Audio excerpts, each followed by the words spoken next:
दी गई शिकायत पर आचार संहिता की पहली रिपोर्ट पर विचार के उपरांत समिति के निष्कर्षों को स्वीकार करती है कि सांसद श्रीमती महुआ मोइत्रा का आचरण अनैतिक और संसद सदस्य के रूप में अशोभनीय है और इस कारण उनको लोकसभा सदस्य बने रहना उपयुक्त नहीं होगा। इसलिए संकल्प करती है कि उन्हें लोकसभा की सदस्यता से निष्कासित कर दिया जाए।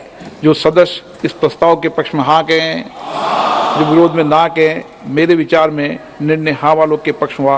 हाँ वालों के पक्ष में प्रस्ताव स्वीकृत हुआ। सभा की कार्रवाई सोमवार दिनांक 11 दिसंबर 2023 को प्राप्त 11 बजे तक के लिए स्थगित की जाती है। মহুয়াকে বরখাস্ত করা হলো লোকসভা থেকে। মহুয়ার বিরুদ্ধে ঘুষের বিনিময়ে প্রশ্ন তোলার যে অভিযোগ ছিল তা খতিয়ে দেখে অনেক আগেই এথিক্স কমিটি তাদের সুপারিশ জানিয়ে দিয়েছিল। সেই সুপারিশে মহুয়ার সাংসদ পদ খারিজের কথা বলা হয়েছিল। শুক্রবার এথিক্স কমিটির সেই সুপারিশ লোকসভায় পেশ করা হয়। তারপর সেই রিপোর্টের ভিত্তিতে স্বল্প সময়ের জন্য বিতর্ক হয় লোকসভায়। এরপরই সংসদীয় মন্ত্রী প্রহ্লাদ যোশীর আনা প্রস্তাবের উপর ভোটাভুটি করে লোকসভা থেকে মহুয়া মৈত্রকে বহিষ্কার প্রস্তাবে শিলমোহর দেন স্পিকার ওম বিড়লা।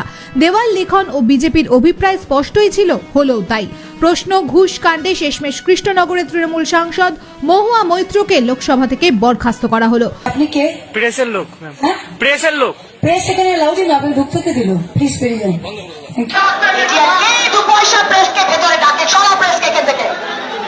কেন প্রেস ডাকো তোমরা দলের মিটিং এ? কর্মী বৈঠক হচ্ছে, সবার খালি পেপারে মুখ দেওয়া, টিভিতে মুখ দেখাবে না তো সব। সরেন, চুপ করুন, শুনুন। আমি দলের সভানেত্রী, আমি আপনাদের নির্দেশ দিচ্ছি। সংবাদ মাধ্যমকে আপনি যেটা বললেন যে পয়সার একটা সাংবাদিক, পয়সা সাংবাদিক, আমি তো আপনাদের রেকর্ড করতে বলিনি, আপনারা এখন সেটা রেকর্ড করেছেন। সেটা ছেড়ে দাও ভাই,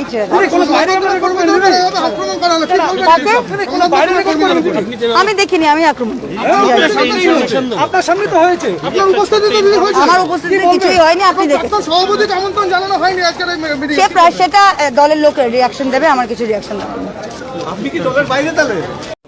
दी गई शिकायत पर आचार संहिता की पहली रिपोर्ट पर विचार के उपरांत समिति के निष्कर्षों को स्वीकार करती है कि सांसद श्रीमती महुआ मोइत्रा का आचरण अनैतिक और संसद सदस्य के रूप में अशोभनीय है और इस कारण उनको लोकसभा सदस्य बने रहना उपयुक्त नहीं होगा। দুই পয়সার সাংবাদিক বলা মহুয়া মৈত্র লোকসভা থেকে বহিষ্কৃত হলেন। আপনি কে? প্রেসের লোক। প্রেস এখানে নট অ্যালাউড। তারপর সাংবাদিকদের আক্রমণ করেন মহুয়া মৈত্র। মনে পড়ে আপনাদের? বলেন, দুই পয়সার প্রেসকে কে ডাকে? একাধিকবার উল্টো কথার জালে সমালোচিত হয়েছেন মহুয়া মৈত্র। কৃষ্ণনগর সাংসদ মহুয়া মৈত্র এবার আওয়াজ বা ধ্বনি ভোটে বহিষ্কৃত হলেন লোকসভা থেকে। Bureau report, news 10 Bangla. করে লোকসভা থেকে মহুয়া মৈত্রকে বহিষ্কার প্রস্তাবে শিলমোহর দেন স্পিকার ওম বিড়লা। দেওয়াল লিখন ও বিজেপির অভিপ্রায় স্পষ্টই ছিল, হলেও তাই। প্রশ্ন, ঘুষ কাণ্ডে শেষমেশ কৃষ্ণনগরের তৃণমূল সাংসদ মহুয়া মৈত্রকে লোকসভা থেকে বরখাস্ত করা হলো। মহুয়ার বিরুদ্ধে ঘুষের বিনিময়ে প্রশ্ন তোলার যে অভিযোগ ছিল তা খতিয়ে দেখে অনেক আগেই এথিক্স কমিটি তাদের সুপারিশ জানিয়ে দিয়েছিল। সেই সুপারিশে মহুয়ার সাংসদ পদ খারিজের কথা বলা হয়েছিল।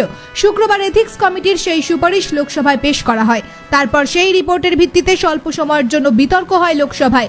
এরপরই সংসদীয় মন্ত্রী প্রহ্লাদ যোশীর আনা প্রস্তাবের উপর ভোটাভুটি করে লোকসভা থেকে মহুয়া মৈত্রকে বহিষ্কার প্রস্তাবে শিলমোহর দেন স্পিকার ওম বিড়লা।